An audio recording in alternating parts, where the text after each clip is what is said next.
the impact of unabated oil price increases and the upcoming long holiday for Holy Week.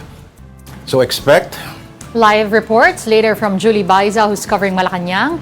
Nasa Maynila naman si mobile journalist Arles de los Santos para sa libreng sakay. Amy Atienza naman mag-uulat tungkol sa bantay presyo ng Department of Trade and Industry, habang ang ating Daily Israel hatid naman ang pinakasariwang balita mula sa Sugbo or Cebu. Para naman sa updates tungkol sa Semana Santa, nasa PITX o PTEX pa rin ang ating mobile journal na si Ivan Tarinque, habang bantay na iyan naman si Mojo Yeda Pascual. Si Francis Rivera hatid ang latest mula sa NLEX. At bantay presyo at biyahe naman sa Cubao Bus Terminals, si Ray Vicente. May report din tayo maya-maya lang mula kay Mobile Journal, Daniel Daliao mula sa Baclaran. Pero ito muna, partner, in case you missed it. Effective today, Tuesday, March 31st, fuel prices are up for the 4th straight week. Shell implemented a 12 peso and 90 centavo per liter increase for diesel and 2 pesos and 90 centavos for gasoline and 2 pesos and 40 centavos for kerosene. Sea Oil, on the other hand, also raised diesel prices by 12 pesos and 50 centavos per liter, kerosene by 2 pesos, while gasoline prices remain unchanged. Meantime, Petrogas and Unioil increased diesel by 12 pesos and 50 centavos a liter and gasoline by 2 pesos and 50 centavos. Jetty likewise hiked diesel by 12 pesos and 90 centavos per liter and gasoline by 1 peso per liter. We're seeing mixed adjustments from other oil companies, but basically the range of increases are the same. And meantime, prices of basic goods should not increase until the second week of April, according to the Department of Trade and Industry. And for more details, we have mobile journalist Amy Atienza. Amy, what can you tell us? Good afternoon, Lord Denise. Kanina nga ay pumunta dito mismo sa Taguig City ang Department of Trade and Industry para nga mag-inspeksyon at magsagawa ng monitoring tungkol nga sa presyo ng mga bilihin sa grocery stores. So una nating pinuntahan dyan yung Pure Gold dito sa FTI, tapos dito naman yung katabi, no, yung sa SM Hypermarket. At nakita naman ni DTI Secretary Cristina Roque nga na wala naman daw pagtaas sa presyo ng mga bilihin dito sa mga tindahan dito sa Taguig City. Yan daw din ay ayon sa patakaran, no, na hindi nga pwede munang magtaas ng presyo at dapat ay nakaalinsunod, no, sa suggested retail price ng DTI. So may ilan na dyan na sinasabi natin, no, sa basic necessities and prime commodities, kabilang dyan yung mga tubig, yung tinapay, canned goods, pati na rin toiletries, at nakita naman nga na sapat naman yung presyo, no. Though may nakausap tayong ilan dito, no, na sinasabi nila na mayroon na raw changes, at kahit nga paalala pa rin ng DTI na wag nga raw mag-hoard at mag-iwas, umiwas, no, sa panic buying. May ilan na rin kasi nga nag-e-expect na baka nga raw tumaas ito dahil yung pagtigil kasi dito sa pagtaas ng presyo ng mga bilihin hanggang April 16 lang. And what comes after that ay titingnan pa raw ng DTI, pati na rin ang iba pang mga ahensya, dahil depende na rin daw yan sa supply na may bibigay ng mga manufacturer. Pero wag nga raw mangamba dahil sapat pa naman daw yung supply na meron, lalo-lalo na sa pagkain. Pero yun nga, nasabi nung iba dito na mas maigi na nga rin daw na marami-rami, no, yung mga bilhin nila, dahil kung babiyahe din daw sila dito ay mas magiging mahal daw. So yun yung ilan sa mga nakikita natin, at yun yung nangyari mismo dito sa monitoring, no, ng Department of Trade and Industry. Sorry, Amy, can you talk us through the steps actually, or the whole process of them checking? Yan ba isa-isa talaga na chine-check yung presyo at saan ito binabangga? And follow-up ko na rin, for our mga kababayan na talagang mas gustong kilatisin at planuhin ang kanilang budgeting, is there a website? Saan ba sila pwede pumunta para makita kung ano talaga yung SRP ng lahat?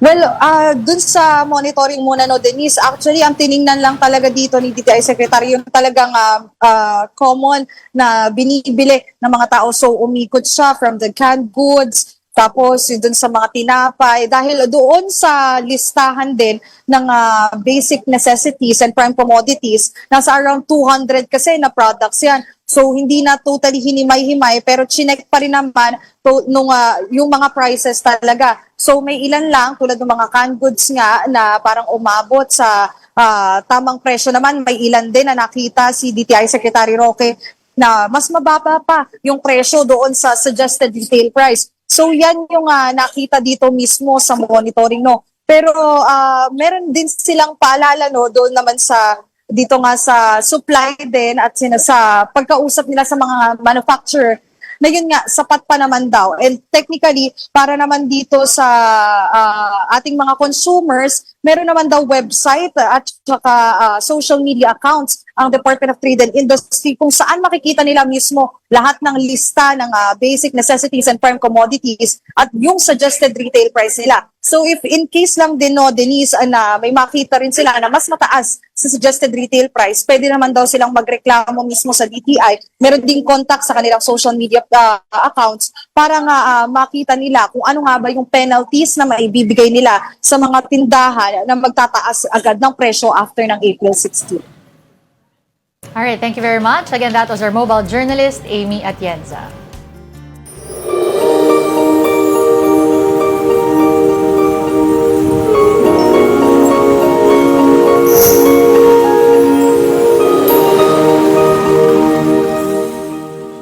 Contrary to expectations, passenger volume at PTEX has been surprisingly light this week amid the supposed holiday rush.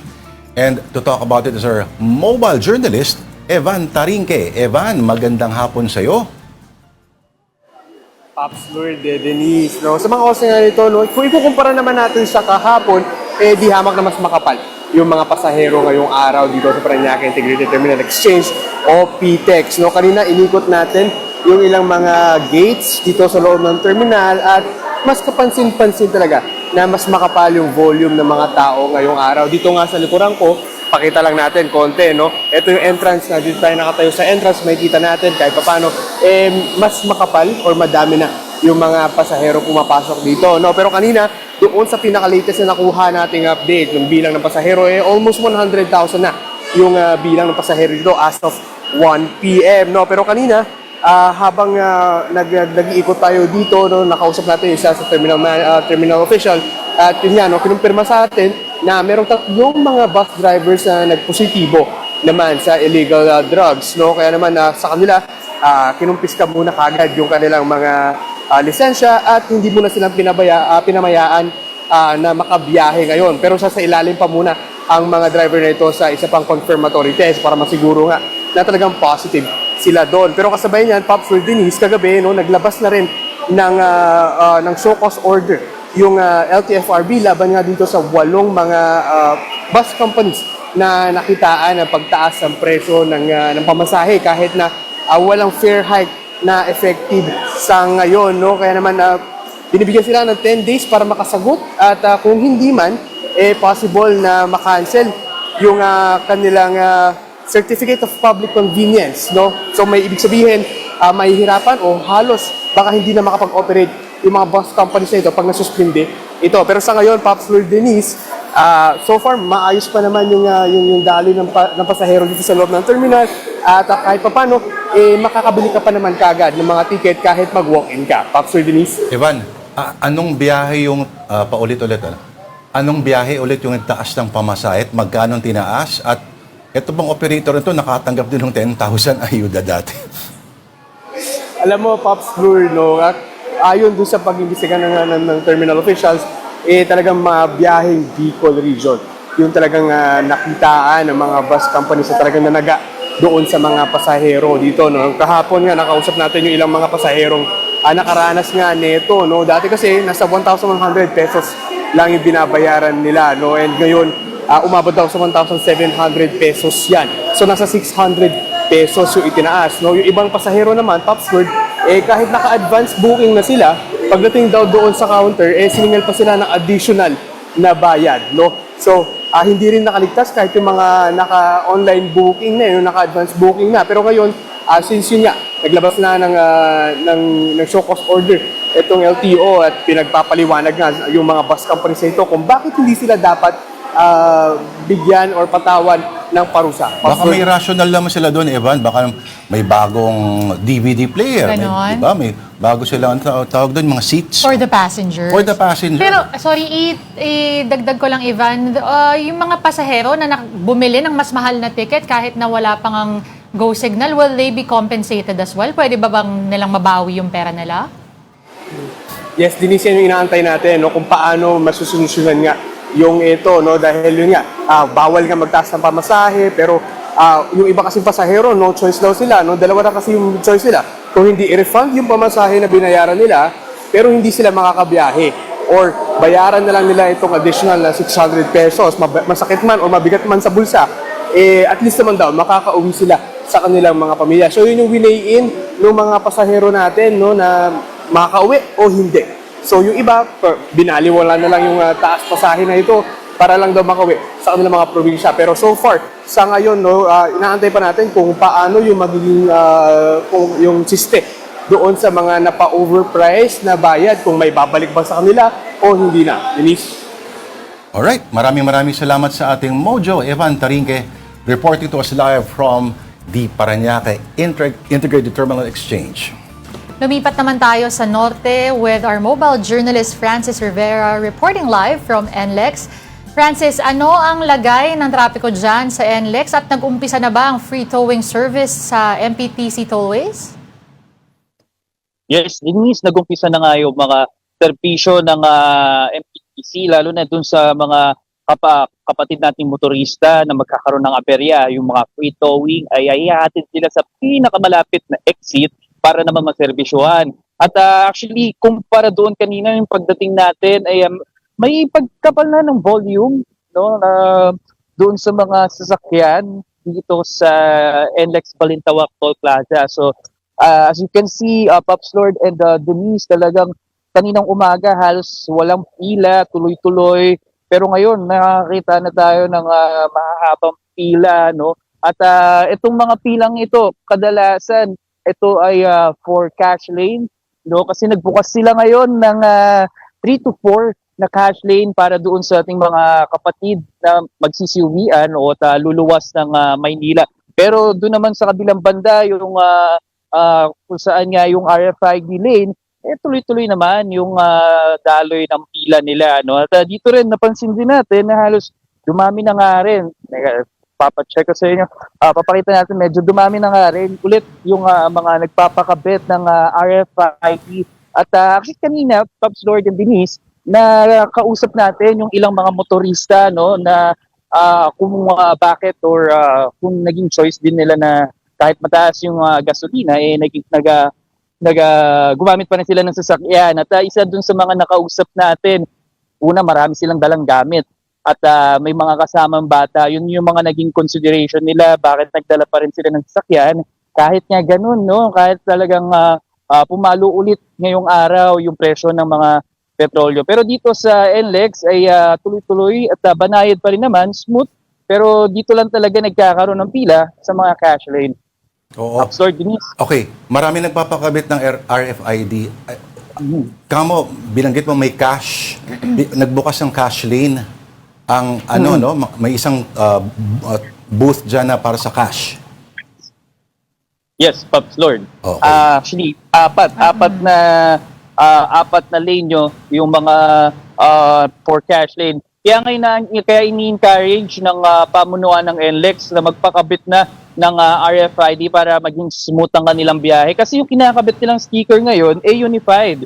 Kumbaga, maaari nyo na rin gamitin dito sa NLEX, maging sa SLEX. So, kaya malaking bagay yun eh. Kasi kung hindi nga kayo nagpapakabit ng RFID, talagang magtitiis kayo sa ganitong pila. Maaga-aga pa, pero ang ine-expect nila talaga na bibigat o dadami yung volume o kakapal Francis, yung volume niya. sabi ng management, di ba may ang kanilang payo ay umalis o dumaan dyan ng non-peak hours.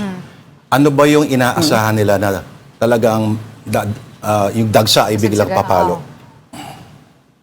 Yes, Pops Lord, yun nga sasabihin ko na ang ine-expect nila ngayong gabi sana, no? Yung ngayong Tuesday, whole Tuesday, at tomorrow kasi nagdeklara na ang Pangulong Marcos, no, na half day na lang ang pasok tomorrow. So ine-expect daw talaga nila na magiging dagsa yung mga kapatid dating motorista na uuwi sa kanilang probinsya. Actually, yun din yung isa sa mga unang tinanong ko, no, dun sa representative dito sa NLEX, kung may ine-expect ba silang volume dahil nga medyo may kataasan at talagang mataas ang ang presyo ng mga petrolyo ngayon. Pero compare daw sa last year, Friday pa lang daw, last year, no? Friday pa lang before Holy Week, marami na nagsisiuwian. Pero ngayon, ang tinitignan nilang numero, tinitignan nilang araw, ngayong gabi o hanggang bukas ng Miyerkules Santo.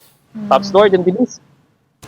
Francis, may nakausap ka na bang mga biyahero? Sila ba ay plano talaga nilang sagarin ito up until Sunday night even though expected na mabigat yung traffic during those times? So meron mga iba na medyo ika-cut short din to para i-cut short din ang gastos. Yes, Denise, yung iba natin nakausap, no, tinanong natin kung hanggang kailan sila mag-i-stay sa kanilang mga probinsya. No? Yung iba naman, Saturday pa lang daw ng gabi, babalik na sila dito sa Maynila kasi nga preparing naman sila sa kanilang mga pasok, no, ng Monday. Yung iba naman, no, nakausap natin, meron tayong nakausap na isa dito, nag-file na raw siya ng leave ng Monday, so sasagarin daw ng Sunday. So iba-iba yung mga mga estilo nila Iba-iba yung mga approach nila ngayong Holy Week So yung iba talaga for vacation, yung iba naman for tradition, at yung iba gusto talaga nilang makasama yung mga pamilya nila sa kanilang probinsya. Kilala ba natin yung nag-file ng leave ng Monday? Taga-newsroom ba yan, Francis? Joke lang. Mahaba-haba, no? Okay, ingat ka dyan. Again, we thank you for your report. That was mobile journalist Francis Rivera reporting to us live from the North Luzon Expressway. At dahil sa mahal ng krudo, marami ang nagbisita iglesia na lang within walking distance. Depende kung saan. Silipin natin ang baklaran mula kay Mobile Journal, Daniel Dayaw. Daniel, anong pinagdadasal ng mga tao dyan? Bumababa yung presyo ng gasolina. At si Donald Trump sana yung mahimasmasan ng Holy Spirit. Good afternoon, Lord and Denise. Nandito nga tayo sa Baclaran Church, no, kung saan nagko-continue na magbisita iglesia ang ilan sa mga kapatid natin na Katoliko dito sa Baclaran. Hindi pa ganoon karami ang mga nandito, pero expected daw yan na bukas matatapat dahil Baclaran Day bukas. So for your information lang, Lord and Denise, ang Baclaran Day ay every Wednesday. So dinadayo talaga to ng 150,000 to 200,000 na deboto. At bukod pa doon, it's the first day of April. So kasama din dyan ang Novena Mass. So, yun ang pinupuntahan talaga ng mga deboto nating kapatid. At bukod pa doon, Lord and Denise, inaasahang madadagdagan pa ang mga bisita, lalo na sa Friday, dahil magkakaroon ng live Station of the Cross na pangungunahan ng mga kabataan. Yan ay gaganapin at 7 a.m. Pero kanina, Lord and Denise, 3 lang ang misang ginanap. Nagsimula siya ng 6:30 a.m., sinundan ng 9:30 a.m. at 5:30 p.m. mamayang hapon. So far, makikita nyo sa aking paligid, hindi pa masyadong maraming tao. At ang aking observation lang, Lord and Denise, bago sila pumasok dito sa Candle Chapel, ay pupunta muna sila sa pinaka-church. At meron din ako mga nakita na nag-o-offer ng Thanksgiving letter and petition letter, Lord and Denise. Kung magbibisita iglesia ang isang nananampalataya, Daniel, ano yung sunod na pinakamalapit na simbahan na maaari niyang lakarin? Actually, Lord, yung papunta dito kasi Rojas Boulevard 2 So, pwede tayong pumunta dito sa may chapel, sa gilid ng Rojas Boulevard, ang San Sebastian Chapel, Lord. Malayo sa Mega Mall, ano? Di ba may parang simbahan yes, malayo. Mandaluyong, Lord. Ay, Malate yung iniisip ko. Malate Church. Medyo malayo-layo. Malayo na Pero yun. didiretsuhin mo lang siya. Oo. Paglabas mo dyan sa Baclaran Church, Daniel, marami ng mga... Ano yung mga usong binibenta dyan ngayon? Halimbawa, kung nais natin maging hindi spiritual, kung materialistic, pagbili-bili ng mga gamit dyan sa labas, ano mga binibenta? Actually, Lord, ikot-ikot nga ako kanina nung break time ko at nakita ko merong mga damit. At meron damit katulad ng sando para sa mga babae, meron din namang kung gusto nila ng mga bukod sa itim na Nazareno, no, may nakita rin ako na mga bags and meron ding mga ice cream, mga refreshment kasi syempre mainit yung panahon. But so far, yun lang naman ang mga nakita ko, more on the utilities and more on clothing, Lord. Summer clothing specifically. Kahapon, Daniel, tatanungin dapat kita kung sa labas ba maraming nagbebenta pa rin ng mga anting-anting at marami bang mga manghuhula doon sa gilid ng Quiapo Church. Diyan, I suppose, mas konti, ano? Yes, Lord. Actually, nung umikot ako dito, konti na lang din ang mga nagbebenta, no? Dahil ang mga nakikita kong nagbebenta lang dito ay mga more on damit. Actually, konti na nga lang din ang nagbebenta ng mga, wala namang anting-anting akong nakita, Lord. Ang mga nakita ko lang ay mga novena dahil sikat dito or patok dito sa mga deboto ang nagno-novena dahil lagi nga may novena mass dito sa Baclaran Church. Tsaka yung priorities ng tao nagbabago muna ngayon. Di niya lihabol ko lang sorry, mabilis lang. Dun sa mga nag-bibisita iglesia, may mga nakausap ka ba dyan na specifically na binawasan yung bibisitahin nilang churches from like 14 to 7 because of what's happening right now na krisis sa Middle East, tipid-tipid? May inflation. Oo. Yes, Lord and Denise, actually marami ako nakausap kanina, no? And priority ko talagang itanong nasa kabila ng oil price hike, bakit nag-ibibisita iglesia pa rin sila? Pero ang sabi nga nila sa akin, almost collectively ang answers nila na it's part of their devotion. Kaya naman na hindi talaga may iwasan na magastusan, pero nakikita daw nila ito as a sacrifice para sa mga kanilang faith ngayong Holy Week. Oh, you gotta have faith, ika nga ni George Michael at nung bandang Limp Bizkit. Alright, on that note, salamat tayo sa ating mukhang magiging beat ba ni Daniel Dayo ang mga simbahan. Anong simbahan kaya bukas ang ating mojo na si Daniel Dayo nag-uulat live mula sa simbahan ng Baclaran? Alright, time out muna tayo. Marami pa kaming kwento sa inyo. Magbabalik po ang Afternoon Delight. This is AP News Minute.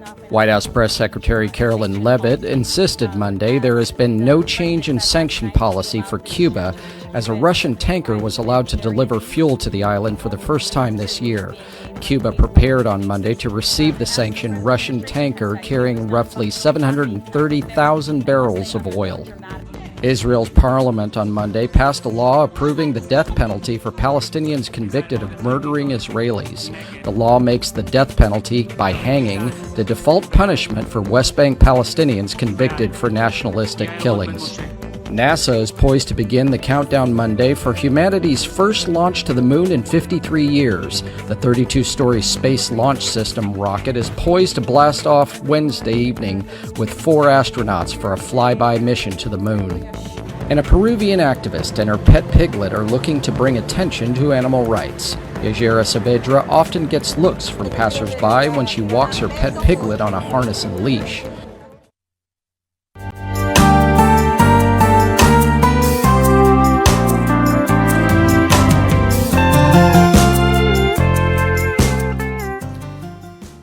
O yun, doon pa rin sila, nanonood sila ng Afternoon Delight.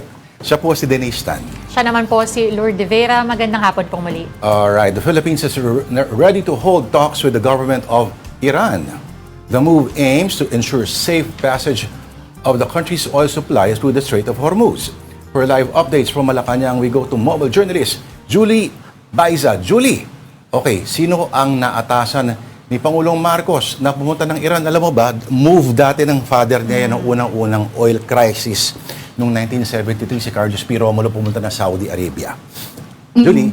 Lord, sa ngayon, inatasan si DFA Secretary Maria Teresa Lazaro na makipag-usap sa ambassador ng Iran para nga matiyak yung ligtas na pagbiyahe ng mga barkong dumadaan sa Strait of Hormuz patungo dito sa Pilipinas. Maaari raw gawin yung pag-uusap bukas o sa susunod na linggo. Ayon kay Palace Press Officer Claire Castro, kailangan nga yan sa gitna pa rin ng krisis sa Middle East at patuloy na pagtaas ng presyo ng langis. Kaninang umaga naman, pinangunahan ni PBBM yung pagbubukas sa Central Luzon Link Expressway o CCLEX Contract Package 4, Aliaga Cabanatuan Section sa Nueva Ecija. Inanunsyo doon ng Pangulo na toll-free daw yung pagdaan dyan hanggang sa Disyembre ng kasalukuyang taon. Sa ganyang paraan, mas maraming truck daw yung makakadaan at mababawasan yung traffic sa MacArthur Highway. At dahil nga mas kakaunti na yung mga dumadaan at walang traffic, makakabawas din daw yan sa konsumo ng gasolina. At kung mababawasan ang konsumo ng gasolina, hindi na daw siguro tataas yung presyo ng mga produktong ibinabiyahe. Doon nga sa bahagi ng CCLEX Aliaga Cabanatuan Section at sa mga karatig na lugar. Lord Denise? Ayos sa economics. Ngayong Holy Week, ang Pangulong Marcos daw ay, tama ba, sa Ilocos daw magsispend ng kanyang Holy Week? Julie? Lord, ang sabi kanina ni PBBM uuwi siya sa kanyang hometown sa Ilocos Norte para sa Semana Santa, no? And then pagpasok naman ng weekend, babalik na siya dito sa Malacanang. Tinanong nga natin kay Palace Press Officer Claire Castro, ano ba yung gagawin ng Pangulo? Ang sabi niya, hindi raw uso kay PBBM ang bakasyon. Ang gagawin daw niya, patuloy na magbabantay sa sitwasyon at magbababa ng direktiba na kinakailangan para sa mga ahensya ng pamahalaan.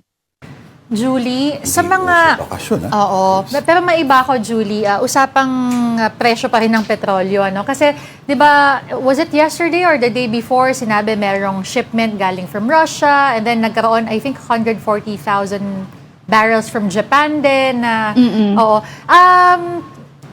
Can we expect? Ano ba expectations natin dun sa, sa presyo ng petrolyo? Kasi yan pa rin naman ang talagang number one concern ng ordinaryong Pilipino ngayon, eh. Sa ngayon, Denise, DOE yung nagsasalita or naglalabas tungkol dito sa movement sa presyo ng produktong petrolyo. Hindi kasi siya nagmumula dito sa Malacanang. Pero nasa energy crisis pa rin tayo. Energy emergency. Ay, energy emergency. Ikaw naman, Sorry. Wala nga palang, bawal nga pala yung crisis Walang crisis, sabihin. emergency. At energy dapat. Sige, ibahin ko na lang ulit, ano? Para sa government employees naman, Julie, ano nga ba yung work schedule for tomorrow? For tomorrow ay work from home sila from 8 a.m. to 12 noon. Pagdating naman ng 12:01 hanggang hapon, suspendido na yung pasok sa mga ahensya ng pamahalaan. Sana all na lang muna tayo. Sana oil. Oo. Talaga ba, Julie? Yun kasi naririnig ko dito kanina nung sinabi hindi mo yan, personal sabi na nila- opinion yan. Sana oil. So sabi nila, sana all na lang muna tayo. Kaya sabi ko tayo, hindi naman yun personal. Last week ba ang Pangulo ay sa Ilocos din, nagsemana Santa, Julie? Yes, last year year pala, nasa sorry. Ilocos din siya. Pero tinanong din namin ano yung gagawin niya. Last year naman may mga inaaral na I forgot na ano yung issue na sinasabi nilang aaralin that time no. Pero same na hindi bakasyon or hindi pagpapahinga. Okay. Julie, Grabe, nakakaawa naman Pangulo natin. walang pahinga. Walang pahinga, para Oo. siyang si Kuya Germs. Walang tulugan ata. Walang tulugan yun. Walang tulugan. Wala ding pahinga yun, Julie, kung walang tulugan. Teka Ay, lang. oo nga. Tama naman. Ito, Julie, balita ko merong special message. May mensahe raw si Yusek Castro dun sa mga bashers ngayong Holy Week. Sa mga bashers, una, ngayon daw yung panahon, hindi daw ngayon yung panahon para sa pamumulitika, kaya daw iwasan sana yung pamumulitika. At kung walang masasabing hindi maganda, sana'y tumigil na rin daw yung mga bashers and detractors ng administrasyon. Ang sabi ni Yusek Claire kanina, yung mga sinasabi daw nila na pansariling interes, sana magiba or masira ang gobyerno. Hindi raw yan napapanahon, lalo na at may problemang kinahaharap ang bansa. Tinanong na rin siya kung ipagdadasal ba niya ngayong Holy Week, yung mga bashers. Ang sagot ni Yusek Claire, lahat ng makasalanan. Lahat daw ng makasalanan ay dapat ipagdasal. Haters gonna hate. Yes, dapat sinabi niyan. Si Auntie Claire natin, anong gagawin sa Holy Week? Kwento ba? Tinanong namin siya, hindi kasama sa nailatag itong gagawin niya sa Holy Week. Pero pwede nating Ayaw ulitin i-share. tomorrow. Pakinggan. Kung anong Bukas pwedeng i-share. may press con din bukas ulit, Julie? Well, aalamin pa natin kasi since naka half day kasama itong PCO. Pero kasi may dito kahit na naka 4-day work week, kapag may schedule tayo bukas naman at pumapasok. Haters gonna hate. Oo. Julie, ikaw ba may Plano? Ano? plano ka ba? Sa Holy Week? Trabaho at pagninilay. Ayan, pag ninilay-nilay. Ano yung sabi niya dati sa Pasko daw, kung yung Valentine's Day, ano ba yan? Ano yan, Julie? Magbe-breakdown. Mag-breakdown na Bawal lang daw siya. Oo, ng Walang Valentine's breakdown. Day. Relax lang daw. Walang breakdown. Magninilay lang ngayon, magninilay. Magninilay. Pag-igihan mo, Julie. Thank you very much for that. Salamatan natin Oo. ang ating mobile journalist na si Julie Baiza. Thank you, Julie Baiza. All right, here now is a quick rundown of more stories on One News. Philippine fuel supply has been extended to nearly 51 days. Energy Secretary Sharon Gurin says inventory rose from about 45 days to 50.94 days as of March 27. Gurin adds the higher reserves give the government more time to replenish supplies even as daily demand remains high. The increase comes as the government ramps up fuel procurement with additional deliveries from Malaysia, Singapore, India, and Oman expected through April. The Land Transportation Franchising and Regulatory Board has summoned 8 bus companies over alleged unauthorized fare hikes. LTFRB Chair Vigor Mendoza says the operators may face suspension or cancellation of their certificates of public convenience. The agency ordered the companies to explain within 10 days and to stop overcharging with a hearing set on April 3. And the Bangko Sentral ng Pilipinas says inflation in March may have risen between 3.1 and 3.9%. The central bank cites higher prices of fuel, rice, and electricity as well as a weaker peso as key drivers of price pressures. However, lower prices of vegetables, fish, and meat may have helped temper the increase. The BSP adds inflation could average 5.1% in 2026, above the government's 2 to 4% target.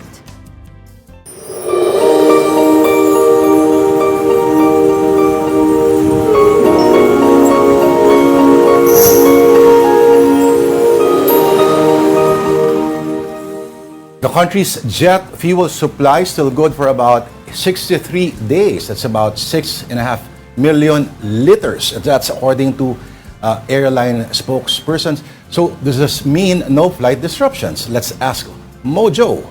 Yeda Pascual reporting to us live from the NAIA. Yeda, long time no hear. Ano nang balita dyan? At marami bang gustong lumayas mula sa main gateway ng Pilipinas? Yes, Lord Denise, magandang hapon sa inyo. Nandito nga tayo ngayon sa NAIA Terminal 3 at kung mapapansin nyo sa aking likuran, dagsa yung ating mga kapatid na lilipad pauwi sa kanilang mga probinsya at magbabakasyon. So ayon sa NNIC ay ang aabot sa 150,000 ang average daily passengers sa NAIA. So mas mataas yan kumpara sa 140,000 daily passengers noong nakaraang taon, 2025, at parang di nga alintana, yung pagtaas ng darating na pagtaas ng presyo dahil nakikita ninyo, napakarami pa rin tao. Simula pa yan kanina pang umaga. Okay. Yeda, kaka-announce lang din natin na medyo may mga bagong assignments throughout different terminals. Meron bang mga naligaw? At kung sakali, meron din bang provided na shuttles between terminals for those passengers? Yes. Yes, tama ka dyan. Ipinatupad nga itong bagong terminal assignments para maiwasan daw yung siksikan sa isang terminal at bahagi din ito ng reorganization ng flights sa NAIA. So, ang reassignment, para lang alam ng ating mga kapatid, nagsimula March 29 kung saan yung AirAsia na dating nasa Terminal 3 ay nasa Terminal 1 na ngayon at pinalitan yan ng 5 airlines which is Shenzhen Airlines, Royal Brunei, Air China, Vietnam Airlines at China Eastern. Bukas naman, April 1, magsisimulang ilipat yung Japan Airlines from Terminal 1 to Terminal 3. At Denise, merong mga naligaw kung saan ngayong araw na ito, 3 pa lamang daw ayon sa pamunuan ng airport. So yung mga naligaw, ang sinabi nilang rason ay hindi daw sila tinawagan ng kanilang mga airline. Yung iba naman, hindi chinek yung kanilang emails kaya hindi nakita yung update. And yes, merong mga shuttle provided ang bawat terminal, 24/7 yan, regular yan, at magtatanong lamang sa mga personnel ng airport. Pero paalala pa rin ng pamunuan, sana kung may international flights ang kanilang pupuntahan, dapat 3 hours before nasa terminal na. Kung domestic naman, 2 hours before. Yeda, okay, marami pa rin nalilito pala, no? Kasi, recently lang naman or fairly recent lang naman yung shuffling o reassignment ng mga airlines sa mga terminal, ano? Pero, general rule of thumb, kasi dati, parang medyo madali lang tandaan pa. Diba? Lahat ng halimbawa, nasa Terminal 2, lahat ng international flights plus others ay pwedeng Terminal 3, pwede doon sa yung una, yung URIG. Ngayon ba, meron bang parang ganun? General rule of thumb o halo-halo na? Ayun nga, Lord, tulad na nabanggit natin, halo-halo Kasi noong March 29, AirAsia nalipat, napalitan ng 5 airlines, bukas naman Japan Airlines. So ngayon, ang ginagawa nila daw is dinedisseminate nila yung information through social media at yung mga airlines naman mismo nag-a-update, tinatawagan nila yung kanilang mga passengers at nagpapadala naman ng abiso through emails. Okay, Yeda, bukas no, again, effectivity ng increased fuel charges. Sa mga nakausap mo dyan, ano-ano nga ba yung reaksyon ng mga Pinoy travelers? Denise, ayun, marami talaga nakapahamot ang ulo dahil dagdag gastos daw ito para sa kanila, lalo na yung mga bumabiyahe na pamilya sila nauuwi ngayong Semana Santa. Yung iba naman, wala naman daw talaga magagawa, no choice, kundi tanggapin na lamang ito at maghandaan na lang. Pero umaahas sila na sana hindi na dadagdagan pa sa susunod na mga araw. Walang no choice. Oo. Okay. So ngayon ba, Yeda, makikita mo naman kung mga OFW o mga bakasyonista ang mga nagche-check-in. May napapansin ka ba na mas lamang na demographic, kumbaga? Yes. Lord, ngayon nandito ako sa departure dito sa Terminal 3. Makikita natin dito kasi yung bungad is yung Cebu Pacific. So nakapansin ko, mas marami yung domestic. Pero hindi pa natin kasi alam kung iba pa sa Terminal 2 and sa Terminal 1. So, pero wala kasing abiso yung pamunuan kung ano pa yung mas marami. Pero expected nga daw na 150,000 passengers daily yung kanilang inasa. Alright. Pasalamatan natin ang ating mobile journalist, Yeda Pascual, reporting to us live from the Ninoy Aquino International Airport. And at the Cubao bus terminals, there are fewer daily trips for some provincial operators. Mobile journalist Ray Vicente tells us why. Okay, Ray, gaano karami ang nagbawas ng trips at may mga fully booked na rin ba? Lord Denise, magandang tanghali. Andito nga ako sa isa sa mga bus terminals dito sa Cubao, specifically sa mga biyaheng pa South or pa Bicol, at sa usaping fully booked, actually dito sa mga biyaheng pa Bicol, fully booked na hanggang April 4, Denise at Lord, yung mga biyahe. Kaya kung makikita nyo sa aking likuran, yung mga tao rito, mga chance passengers na yan. So meaning, hindi na sila nakapag-online reservation kasi fully booked na nga hanggang April 4. So nagbabaka sakali na makasampa pa ang mga bus na pinaprovide naman ng mga pamunuan na sabi meron naman daw talaga nakalaan para sa mga chance passengers pero mga regular na bus na lamang. Pero sa usaping bawas na bus naman, Lord Denise, dito sa biyaheng pa Bicol, wala no actually. So talagang inasahan na talaga nila yung dagsa ng tao ngayong Semana Santa. So, as much as possible, hindi na raw talaga sila nagbawas ng bus. So, tuloy-tuloy pa rin yung regular na numero ng mga bus na pinaprovide nila. Pero, Denise, banggitin ko, sa kabilang o katabing terminal kasi, kung saan yung mga biyaheng panorte, doon ang 30% halos ang nagbawas ng bus. Dahil sabi nga ng mga konduktor doon, pati yung mismo terminal master, yung pamunuan ng mismong bus company na yun, ang sabi niya, talagang lugi sila dahil nga maliban sa siyempre, pagtaas ng presyo ng produktong petrolyo, hindi pa rin talaga na-aaprubahan yung taas pasahe. Ayun din mismo. Kahapon, sabi ng isang mojo natin, bubuksan lang yung makina ng bus kapag paalis na. Oo. Ngayon ba, parang ganyan pa rin? Wala nang mga nag-a-idling habang naghihintay? Oh Lord, yun yung tawag natin na free ride privilege dahil nga para ma-ipsnan din, syempre, hindi nga pa rin nagtataas yung pasahe. Ang ginagawa nila, 5 minuto bago ang departure time, doon pa lang binubuksan yung makina, pati aircon, para syempre makabawas din sa petrolyo. At syempre, maliban doon talaga, nagkakaroon din sila ng parang checking muna bago talaga buksan ito mismo. Alright, pasalamatan natin ating mobile journal, si Ray Vicente. Thank you, Ray. And we also give you a quick look at stories from our media partners.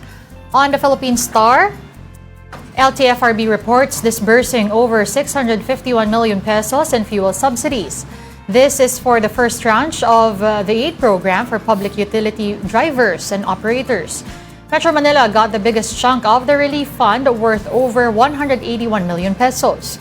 Meanwhile, on Business World, concerns about corruption and traffic congestion pulled Manila down 7 spots in the 2026 Smart City Index. Now 132nd out of 148 countries, and with the Philippine capital ranked last among Southeast Asian cities, the survey also points to health services and unemployment as top worries among residents. For more details of these stories, you can visit the social media pages of the Philippine Star and Business World. Do check out as well the social media platforms of One News PH for the very latest news. Down south, Central Visayan leaders continue to look for ways to cope with the ongoing energy emergency. More details from our man in Cebu, our by Dale Israel. Dale, ano mga solutions ang tinitingnan nila, Dale?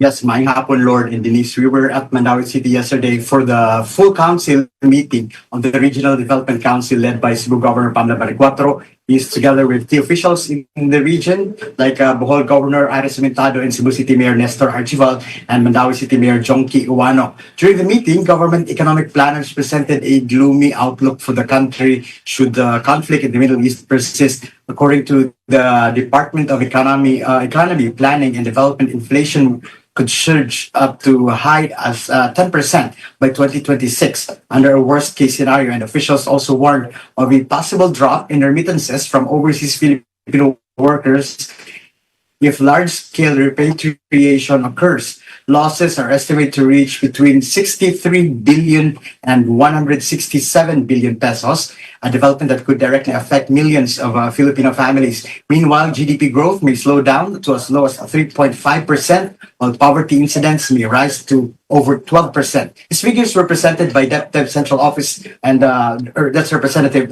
Denise Narvaez.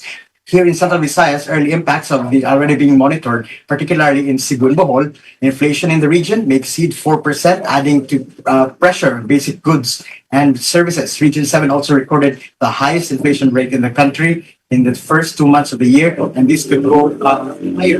Unemployment currently at around 5% may also increase. According to the economic development specialist Rafi Boyles, supply chains may be disrupted due to the reduced sea vessel operations that's resulting in limited goods, fewer transport trips, and possible impacts on business and tourism.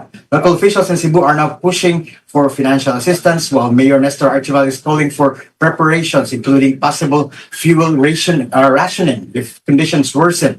Meanwhile, fuel subsidy distribution for PUV drivers in Cebu City and Tagbilaran City in Bohol is set to begin on April 8th.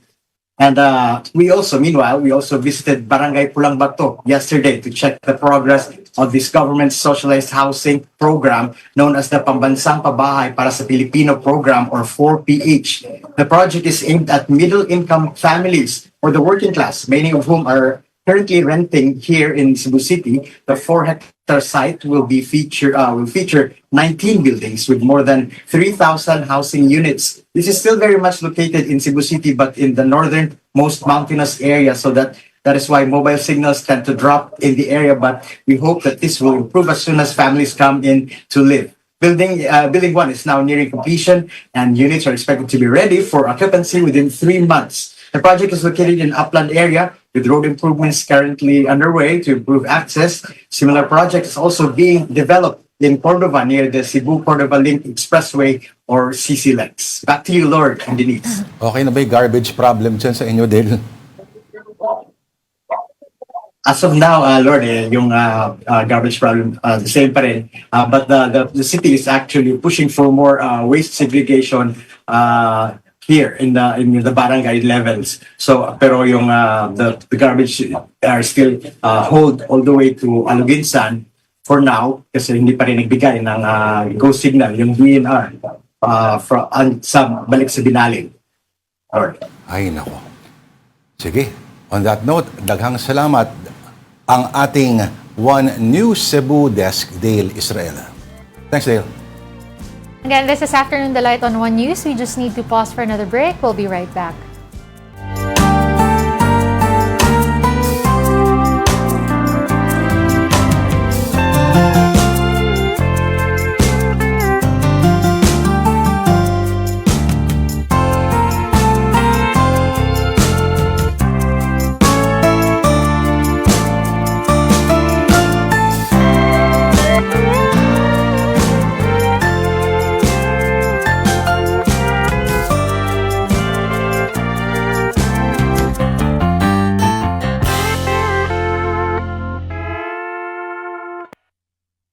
Suyurin mo ang buong TV landscape ganitong oras.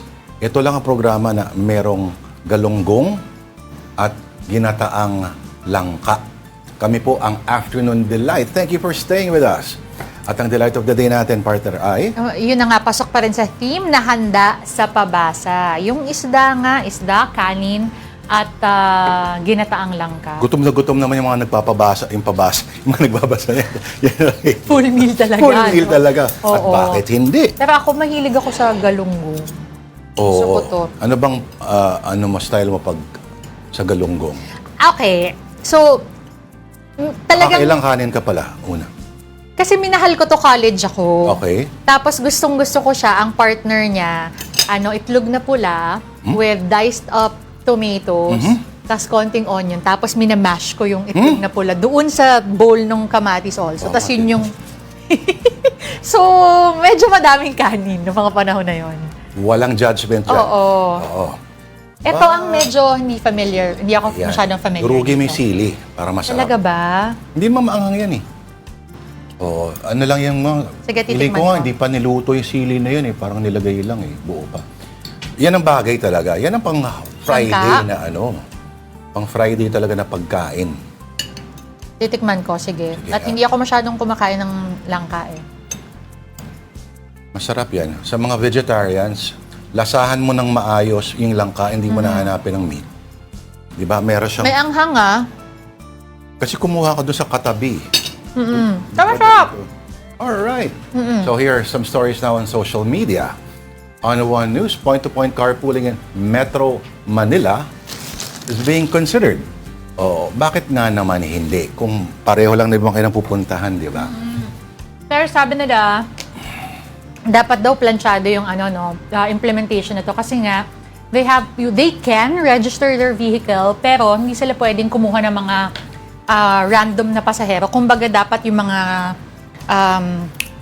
papunta rin doon sa same company or same area. Same building, oo. Ang ina-assume ko naman kasi, yung sinasabi mo, yung parang kukuha ng pasahero Oo. in exchange for iba yun. Pero, ba't mo na sasabihin na, at Mamang enforcer, may sakay po akong Hindi 4 na nga. tao. So sinasabi nila, kailangan daw implemented to kailangan ma-execute and implement to na maayos kasi ang makakalaban naman ito, PUV na. Ay, hindi mauubusan. Oo. Sa dami ng tao sa Pilipinas, sa Ayun. Maynila, na kailangang pumunta from one place to another. Pero may may oras ako nakita kanina eh. I believe parang they're allowing this at certain times lang of the day. May 6 a.m., 9 a.m. Tapos meron din schedule sa afternoon ako napansin kanina. Carpooling. Oo.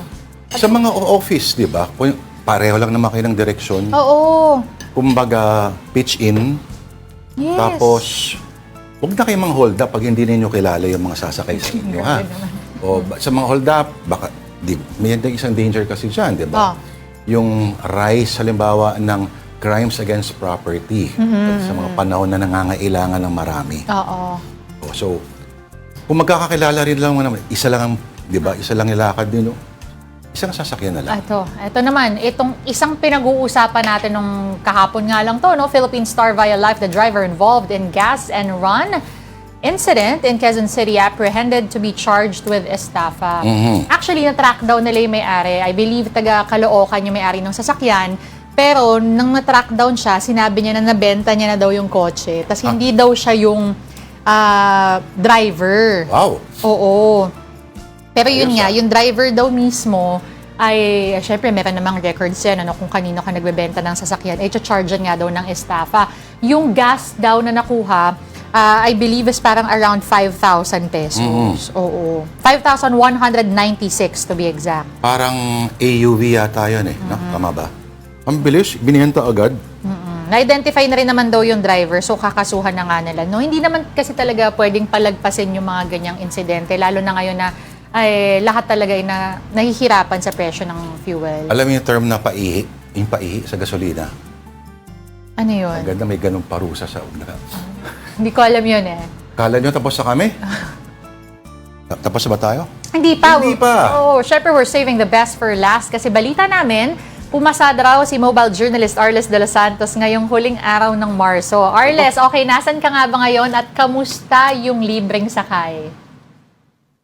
Lord at Denise, nandito ako ngayon sa Moraita, no, dito sa Maynila, kung saan nga ngayon ay nagpapatuloy yung paghahari ng mga jeep dito sa Kamaynilaan dahil nga sa libreng sakay program ng local government unit nito kung saan nga itinaas na nila mula 3,000 pesos to 3,500 pesos ang arawan na pasahod o ayuda sa mga tsuper na papasada. At sa huling talangan ay aabot na sa humigit kumulang 150,000 na napagsisilbihan itong mga pasahero, manilenyo man o hindi. Ayan ay bahagi nga ng kanilang pag-alalay sa mga tsuper dahil ngayong araw, ngayong linggo actually, posible na talagang pumalo nga sa 153 pesos ang presyo ng diesel kada litro. Kaya naman labis-labis daw yung sakit sa bulsa ng mga ito. At ang ilan sa ating mga nakausap na mga tsuper ay actually patigil na sana sa kanilang pamamasada. Pero nung narinig nga itong pagbibigay ng ayuda sa kanila, pinili nila na bumalik sa lansangan nang sa gayon ay meron silang may pangtustos sa kanilang mga mahal sa buhay. Okay, Arles, hanggang kailan daw schedule tong libreng sakay na to? Tsaka ano yung mga ruta na covered? Actually, Denise, maraming ruta na cover dito. Meron itong ruta, numbers muna tayo. Nasa 1,038 na mga active jeepneys ang pumapasada dito at kabahagi ng programa na ito. Meron silang mga ruta papuntang Don Bosco, Juan Luna, Divisoria, meron Dandan Street, Velasquez, merong Tayuman, merong Divisoria, Bangkusay, meron din Balik-Balik, Quiapo at meron din doon sa Espanya at Blumentritt, gayon din sa Pandacan at Escoda, maging sa Singalong, Leon Tinto at Pio Campo. Ilan lamang yan, Denise, doon sa mga ruta na dadaanan nito. Pero yung haba nito, yung programa ay tatakbo hapon nagsimula actually March 30 at 31. Wala silang pasada sa paparating na bukas.